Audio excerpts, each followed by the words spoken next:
JFD, just fair and direct.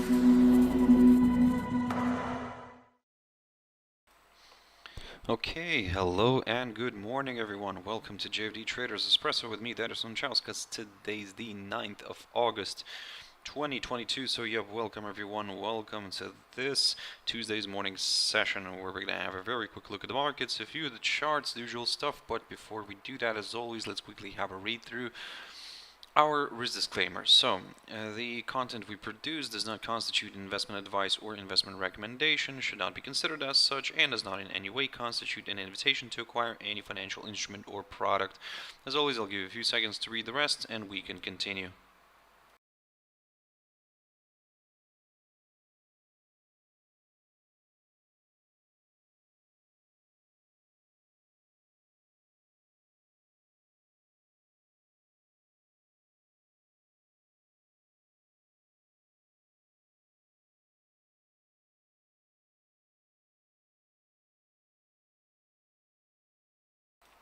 Okay, so now then, also just before we jump into the charts, as always, quick mentioning of our JFD YouTube channel, to which you can always subscribe to in order not to miss any of our upcoming videos, and of course our jfdbrokers.com website, which you can check out all the time for more information. Now then, guys, jumping into the charts. Oh, and before I do that, you can see in the chat room there, Uwe, good morning to you too. Yep, good morning to everybody else who's joining in. And also, just wanted to quickly remind you that what I've mentioned yesterday, that on Friday there won't be any Traders Espresso. So tomorrow and on Thursday there will be one, but on Friday there won't, and we will resume on the 23rd of August. So yeah, there will be a period without the Traders Espresso. So anyway, so yeah, just wanted to let you know that. And jumping back into the charts here, guys, basically everything's looking fantastic here. In a way, everything is working out according to all the TA rules. Look, I mean, I kept on talking about this for quite a while, and look, I mean, we managed to reach the upper side here. Great, we got a hold up and we started reversing to the downside. Now, in terms of what's next, I wouldn't say that I'm becoming very bearish here, or let's say we could, you know, see a drop here all the way to the downside, to the lower side of the to the range. I mean, we could, but I'm not saying that this is, you know, guaranteed or something like that. Nothing is guaranteed in trading in general, but we can only kind of go from what we have here. And at the moment, the fact that we dropped back below this 28,000 mark, that's yeah, that's painting a little bit of a cautious picture here. And if you're looking for some upside, I would say, yeah, wait for a push above this above this barrier right here. In terms of the downside, I would actually prefer to wait maybe for a drop somewhere below that 21-day EMA, although still the more comfortable level for me would be somewhere from around here, this 27,524, but we could already start looking at some lower levels if we drop below that 21-day EMA, so keep that in mind. Shanghai Composite, also quite an interesting one at a very interesting spot. This downside line is doing its job for now. It's providing resistance, so yeah, we could see a nice decline. We could see a nice move lower here. However, as I mentioned before, this whole area here will be something of a neutral one for me, although it could be a good indication that, you know, we are forming something like a descending triangle pattern or something like that. But yeah, we would actually prefer to wait for a drop below this hurdle, below this 3,160 territory. If we do that, then yeah, we'll go lower.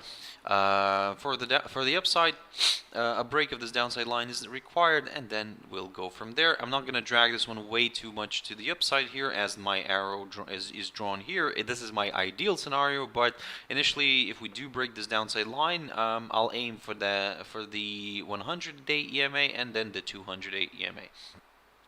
ASX 200. Just a quick update. To be honest, not much has changed, so just yeah, I'm gonna keep an eye on that one, and I'm still aiming for that 200-day EMA. I mean, I cannot let it go because of the fact that we came very close to reaching it, but you know, we just kind of started failing here. Again, let's put it this way: if Nikkei is actually indicating that, you know, maybe there is a potential for this one to move to the downside, maybe it could drag ASX 200 also to the downside. But one thing for sure that do not exclude possibility maybe to see something like a spike higher, for example, where we could reach the 200 EMA and then maybe even overshoot it, and then by the end of the trading session we could just, you know, drift back down again. So we have seen something like this happening a lot of times, to be honest. So although you might be correct, for example, thinking that maybe, you know, we could see a bit of a decline here, but it's always you know, sometimes unexpected, and it might, like I said, it might spike higher initially and then kind of reverse back to the downside. So keep that in mind. The German index, very quickly on that one. This one struggled with the 100-day EMA. Look at this. I mean, what I talked about yesterday, I said that if we push through that 13,750 territory, then yep, I'll go higher. But what I was also saying yesterday, that look, if we remain above this 13,650 territory, then yeah, we could see a push higher a little bit here, you know, towards that 13,750 zone. But if that, you know, but here we need to be very careful, and as always, we need to be very careful, basically. So we got that move perfectly, so the levels worked out perfectly. The next question here is what to do after all this. Now the cash index is currently sitting at around 13,630 zone, so we're still just bear with me. We're slightly below this hurdle, but I think it's time to get rid of it. Actually, I think it's, yeah, it got violated 2 times, so it's way too many lines here. Instead, what we can do here is keep your eyes on this upside line taken from the low of the 19th of July. So we're currently still above it. And we are the bulls can still, you know, jump in somewhere at this point, but ideally now at this point I would say I would prefer to wait for a move above this 13,750 territory in order to go a little bit higher. At the same time, we would be placed above the 100-day EMA, and this, you know, basically this this key resistance barrier would surrender nicely. With the downside, now this is where I talked about this 13,400 level previously. I'm still gonna keep it on the chart, but I will start looking at lower levels on a break of this 13,570 territory, and then yeah, we could go maybe lower, initially aiming for that 13,400 zone, which is near the 21-day EMA. Or could be later on near the 21-day EMA. So everything would, you know, work out nicely here. And then if that gets cleared, lower levels could be met. But long story short, a lot of words probably here that were said. For the upside, what I'm looking for is a break above the 13,750 zone. For the downside, I'm looking for a drop below this upside line and below this 13,570 zone. Now, Dow Jones Industrial Average, guys. Looking at this picture here, we can see that there is an opportunity for the bulls to step in, of course.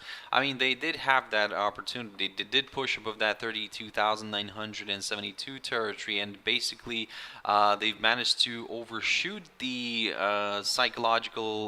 the psychological 33,000 mark. But as you can see here, by the end of the trading session, the index drifted back to the downside, and we have ended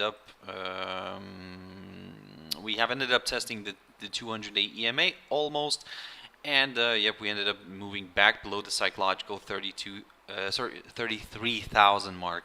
Nevertheless, we stayed above the 108 EMA, so there is still hope here, especially if we climb back again above the 33,000 mark. Currently, the index is sitting at around 32,878 zone, so not far from where it closed yesterday, but yeah. You could keep an eye on this 32,972 level just in case we get another pop here above it. Yeah, it's also a moment where you need to be a little bit more on the careful side, because again, we've kind of reached the 208 EMA. Maybe we could start seeing this one like moving sideways here a little bit. I mean, that could happen until we see what to do further. But from the technical, purely from the technical side, I mean, I would say it's a tricky one. I mean, I'm leaning still cautiously to the upside, but I need really, really strong confirmation breaks here. So for me, the first one, as I said, will be this 32,972 level that I'm going to be keeping a close eye on, and then I will keep an eye on the downside. I'll keep an eye on the 32,387 mark. Of course, in terms of economic news, let's say from the U.S., so we do have the CPIs coming out this week. So, and to be more specific, tomorrow. That's something to keep in mind. It might be volatile. So let's say if you don't see much activity today, then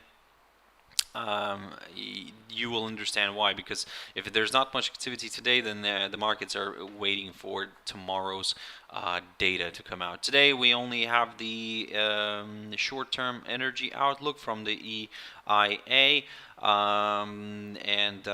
but kind of that's it, guys. I mean, also we'll on Friday morning during the Asian session we'll get the Chinese CPI numbers. Now that's where we could see Shanghai jumping around a little bit, and again this is where we'll see what's going to happen. We're here with this downside line, so basically it perfectly came over to this downside line, and maybe this is the point where it will be decided either we're going to break it or we're going to drift, or we're going to respect it, but of course with the help of the Chinese CPI numbers.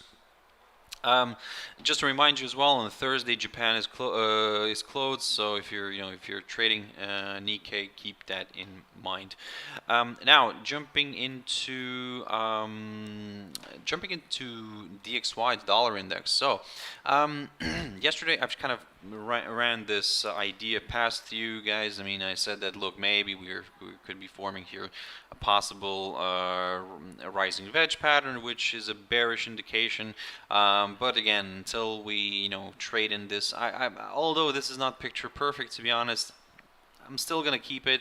I want to see if this is gonna work out or not. But if we break the lower side of this rising wedge, then yep, we'll go a little bit to the downside. With the upside, I need to see a push above the 107.48 level in order to get comfortable with higher levels. Gold.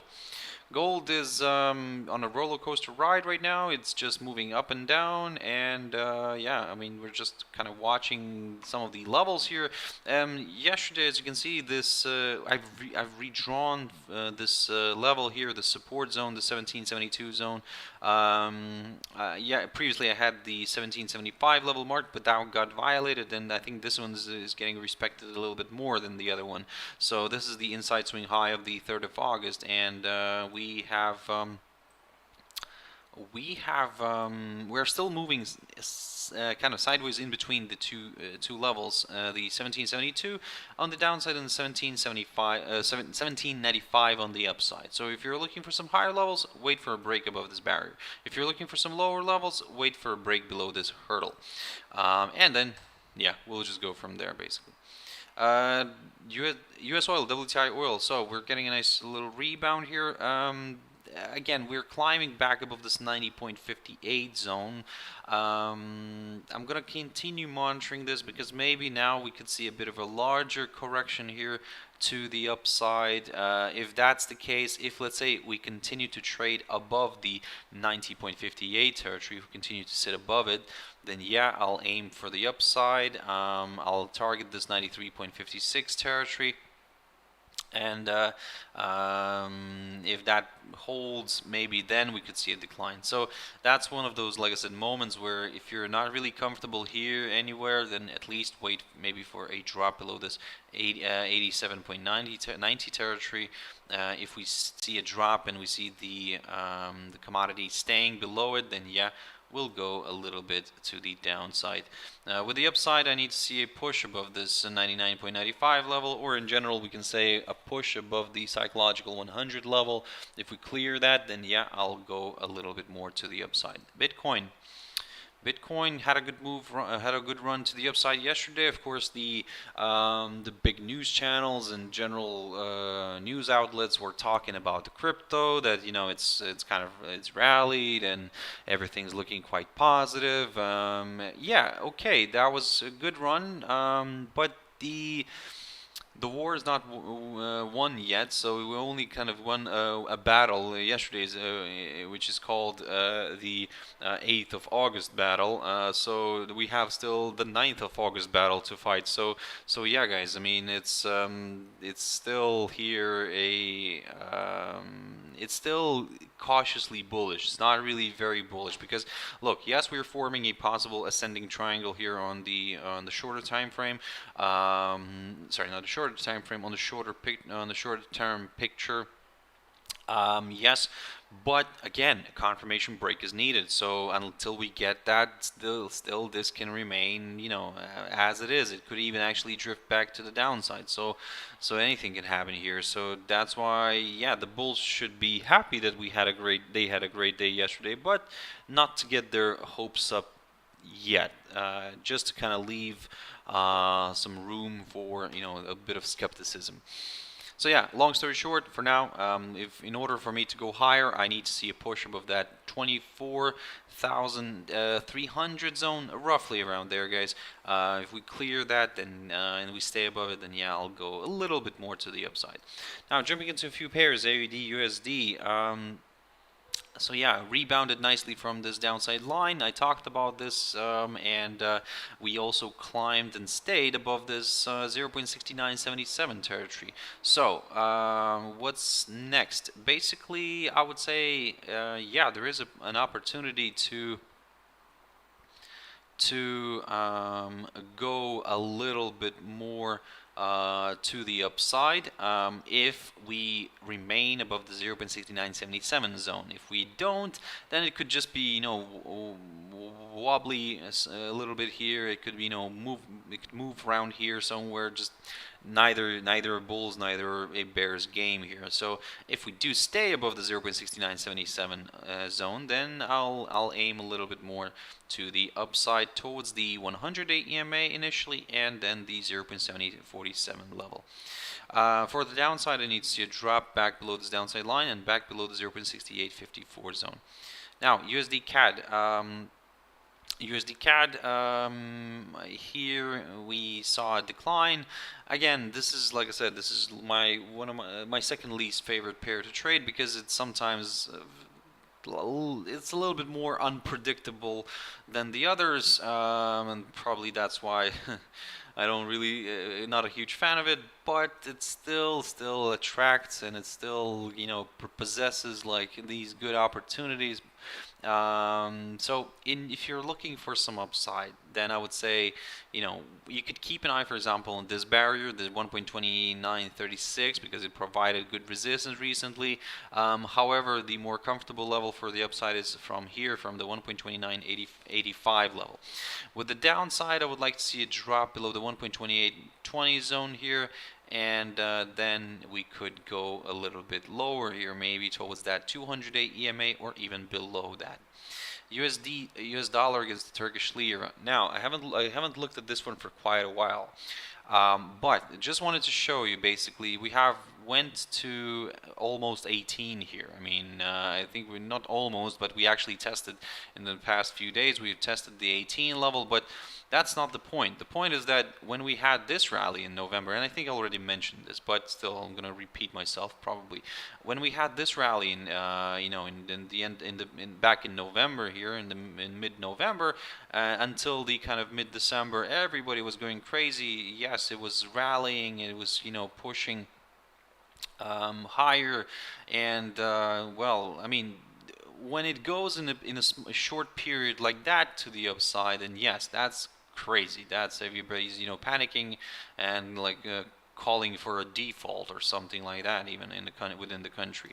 But when we go in a period like that of a half a year almost, or even a little bit more, that's fine. That's okay. That's normal. That's normal inflation. But still, in a way, the outcome is the same. Kind of, we traveled. Look at this. We traveled back to this hurdle, back to this almost to the current all-time high. We're not really far from it. So we're not really far from the current all-time high on this pair again. So that's something to keep in mind, guys. I mean, basically, yeah, it's just insane how how far we have gone.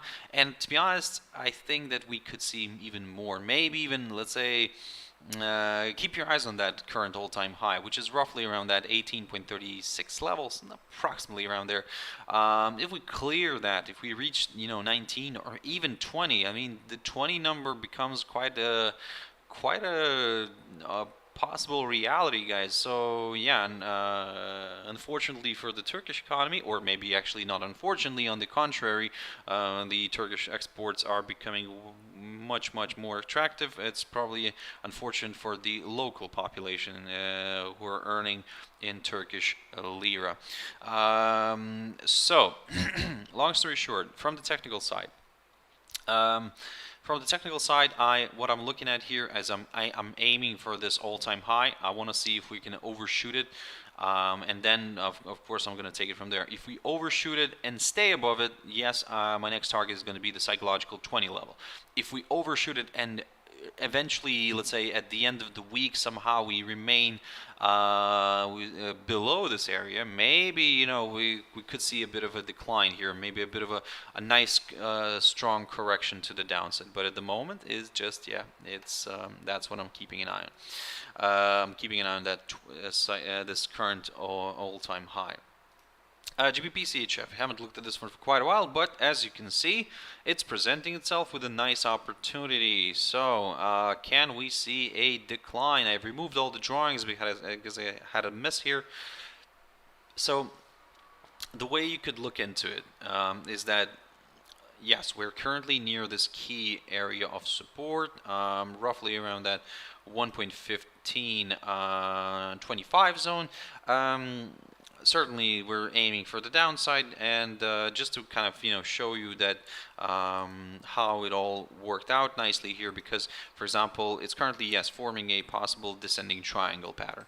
The prevailing trend before starting this pattern was to the downside. So you always have these situations where whenever it starts ranging, consolidating, and or forming something like triangles here, before that the trend was, let's say, you have to evaluate where the trend was. So before that the trend was to the downside. So that we're starting to consolidate here, but to be honest, we're forming a possible descending triangle pattern, which is of course a bearish indication. And if we clear that, then well, this could be opening the way in general towards this area right here, the lowest point of March of 2020. If you remember what happened in March 2020, guys, well, the pandemic, kind of the whole madness in the markets with related to the pandemic. But hey, let's see how this is going to play out. I mean, I'm not calling that this is, this might break straight away today or something. No, looking at this picture, maybe we could see this one rebounding, starting to move around here, and then maybe waiting for that that moment where it can actually break out. So although I'm leaning more towards the downside than the upside, but still don't be shocked, for example, if we rebound here and start moving, again oscillating around that 21-day EMA or maybe slightly or below it.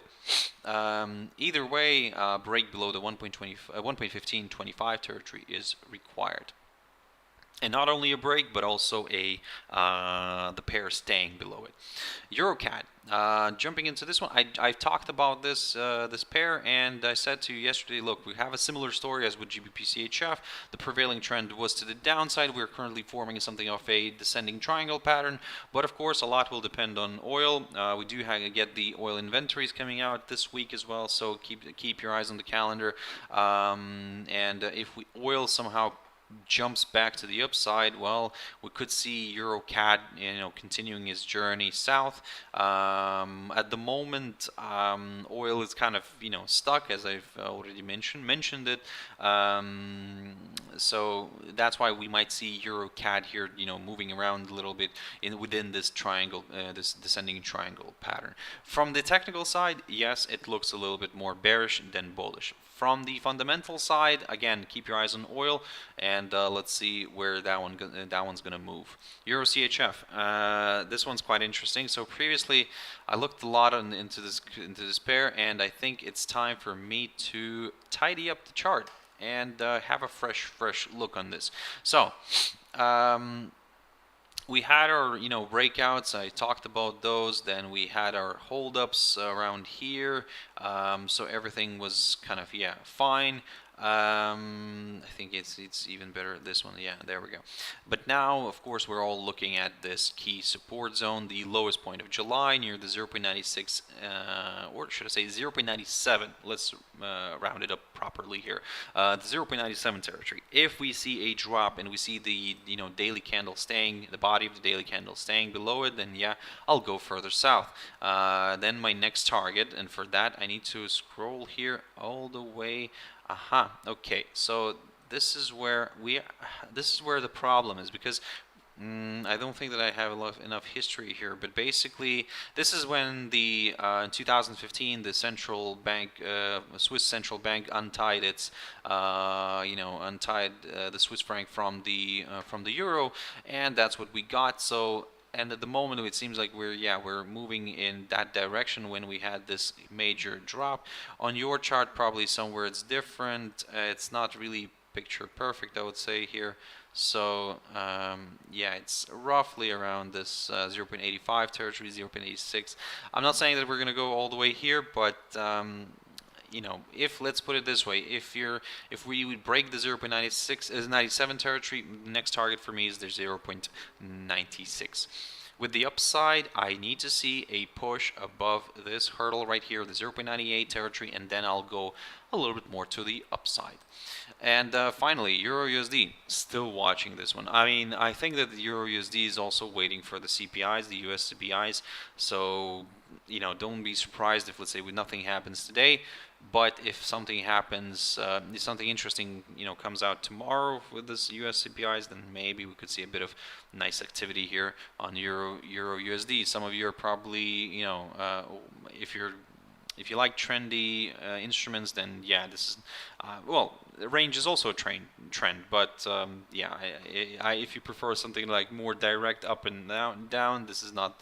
This is not yours right now, but if it's a range trader's paradise, so hey, if you are one of those, congratulations, guys. I mean, you're probably getting a lot from this movement right now. Either way, with the downside here for the EURUSD, I need to see a drop below this 1.0122 territory. For the upside, this is where I'm changing my game plan a little bit with the upside. I'm just gonna observe this 1.0340 level until even if it pushes a little bit higher here, I really don't care.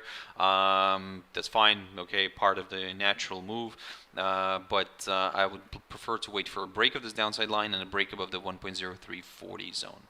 So guys, that's it for this session. I really hope you found it useful. Thank you very much for watching and listening. I really appreciate your time, guys, your views, your likes, your comments, everything. I really appreciate. Thank you for that.